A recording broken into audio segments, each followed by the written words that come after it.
Tomorrow, this is what the National Mall will look like. Thousands descending on D.C. for the largest human rights demonstration in the world.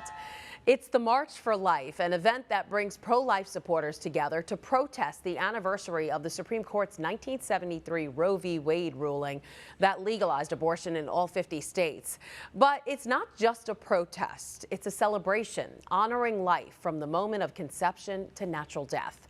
John Lavenburg, the national correspondent for the Tablet and Crux, is already in Washington, standing by at the National Shrine. And John, that's where the National Prayer Vigil is tonight. The march gets underway tomorrow. It's got to be exciting since last year's march was virtual. Is COVID keeping people away this year, or are you already seeing people gather?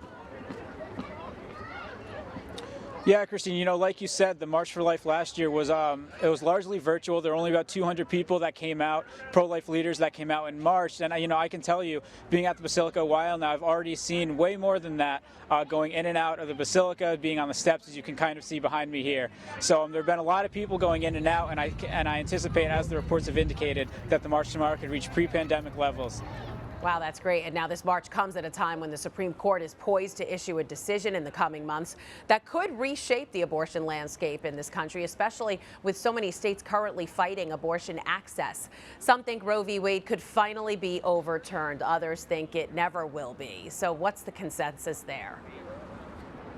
Yeah, you know, Christine, pro-life leaders are very hopeful that Roe v. Wade will be overturned later this summer when the Supreme Court is expected to make that decision. And at the same time, they're also saying that that doesn't mean that this pro-life movement or this fight against abortion ends at all.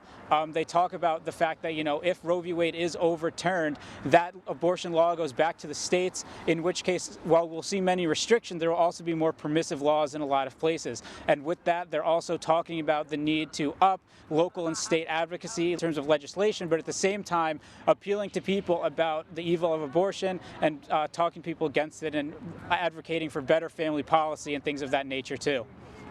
All right, Brooklyn's Bishop Robert Brennan is offering a special reflection at tonight's Holy Hour. Do you know what we can expect him to say? So some of the things Bishop Brennan is expected to say, you know, he talks about that every person is made in the image of likeness of God. So that's one of the things he's going to touch on. And then also the big thing is changing hearts and mind is the other thing he's going to focus on, just that you need to appeal to people to really make progress in this movement beyond legislation. And then beyond that, he also said that, you know, he doesn't know exactly where the Holy Spirit's going to move him when it comes time for that reflection. So there could be more, he says, as well. Have to wait and see. And when we caught up with the bishop earlier this week, he talked about all of the young people who participate in the march.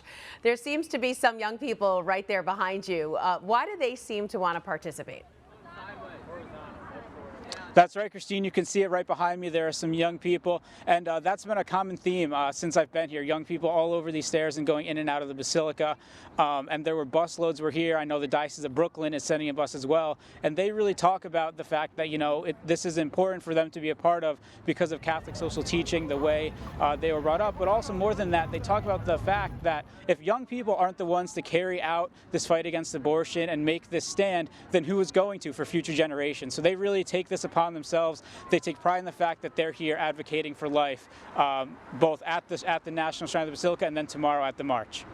That's right. They've got to keep that fight going. John Lavenburg, national correspondent for the Tablet and Crux. We'll check back in with you tomorrow. Thanks so much. Thank you, Christine. And make sure you stay with Currents News and the Tablet for all of your March for Life coverage. John Lavenburg will be on the National Mall all day tomorrow with the thousands making their way to the Supreme Court. Hi, I'm Christine Persichetti, anchor of Currents News. If you like what you saw, please hit the like button on this video. And if you want to see more content just like it, subscribe and click on the bell for notifications. Thanks for watching, because we are putting your faith in the news.